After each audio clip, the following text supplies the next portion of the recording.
जैसे कि आपने देखा कि कैन को प्रेजेंट में इस्तेमाल किया जा रहा था और कुड उसकी पास्ट फॉर्म थी। अब यहाँ पर शुड शेल की पास्ट फॉर्म है, but this is also true that shall is used in future, लेकिन उसकी पास्ट फॉर्म जो है वो है शुड। तो पहली बात ये है कि ये शेल जो है वो आता है फर्स्ट पर्सन के साथ।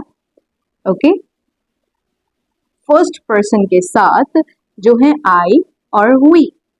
ओके, जब भी हम कहना चाहें कि मैं ये करूंगा, तब हम इस्तेमाल करते हैं I shall do this. Okay, now the difference is कि शुड जो है वो इस्तेमाल किया जाता है करना चाहिए के लिए, और ये ऑल पर्सन्स के साथ इस्तेमाल होता है।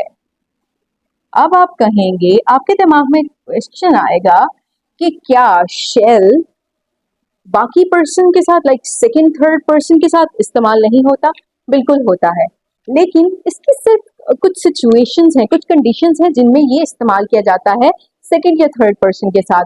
अब वो कंडीशंस क्या है? वो कंडीशंस ये हैं जब भी आप सेकंड और थर्ड पर्सन के साथ, ये तब इस्तेमाल होता है जब हम कमांड दे रहे हों, मतलब आप हुक्म दे रहे हों, या फिर थ्रेट कर रहे हों, मतलब किसी को धमकी दे रहे हों। मिसाल के तौर पर अगर आपने कहा you shall not enter my house, you shall not enter my house, my house, तो ये आपने दिया कमांड, और इसमें आपने इस्तेमाल किया second person because you is second person. इसी तरह से अगर आप थ्रेट की बात करें, तो आप किसी को जैसे थ्रेट मतलब डराना, तो यहाँ पर हम इस्तेमाल कर सकते हैं कि they shall be punished for cheating in exams, तो कि उनको सजा दी जाएगी कि क्योंकि उन्होंने एग्जाम्स में चीटिंग की है। ओके, तो यहाँ पर आप किसी को थ्रेट कर रहे हैं, इसलिए आप शेल का इस्तेमाल कर रहे हैं।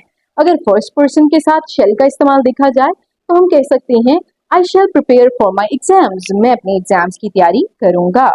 I shell prepare for my exams, मैं अपने एग्जाम्स की तैयारी करूंगा।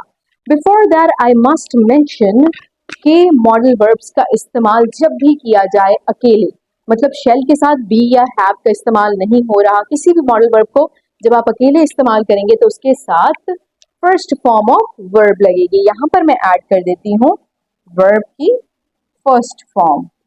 तो ये बहुत ही आसान हो चुका है हमारे लिए। जब हम बात करें शुड की, तो यहाँ पर आ जाता है एक्सपेक्टेशन, ऑब्लिगेशन, मतलब जब आपको तवक्को हो किसी से, या आप किसी पे कोई चीज लागू करना चाहें कि आप ये करो, आपको ये करना चाहिए, इसका बेसिकली मीनिंग है शुड मीन्स चाहिए। तो यहाँ पर आप किसी को सजेशन भी दें या एडवाइस दें, तो इन सब के लिए हम इस्तेमाल करते हैं शुड का। चाहे आप किसी से तवक्को लगा रहे हो, तो आप कहें that you should get first position in your class, मतलब आपको अगर तवक्को है तो आप उनसे कह रहे हैं आपको क्लास में अव्वल पोजीशन हासिल करनी चाहिए।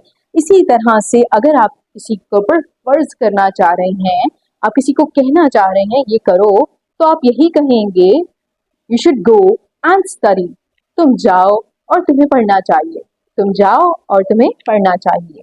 नेक्स्ट इज सजेशन, अगर आप किसी को सजेशन देना चाह रहे हैं, कोई एडवाइस देना चाह रहे हैं, तो दोनों में आप इस्तेमाल कर सकते हैं शुड, कि आप कह सकते हैं जैसे एक टीचर एक स्टूडेंट को कहेगी you should not use bad words, आपको बुरे अल्फाजों का इस्तेमाल नहीं करना चाहिए। You should not speak louder, आपको ऊंचा नहीं बोलना चाहिए। You should not sit inappropriately, आपको गलत तरीके से नहीं बैठना चाहिए। ओके, तो ये था हमारा यूज शेल और शुड का। If you have any confusion, you can just write your questions in the comments and I'll be glad to answer them.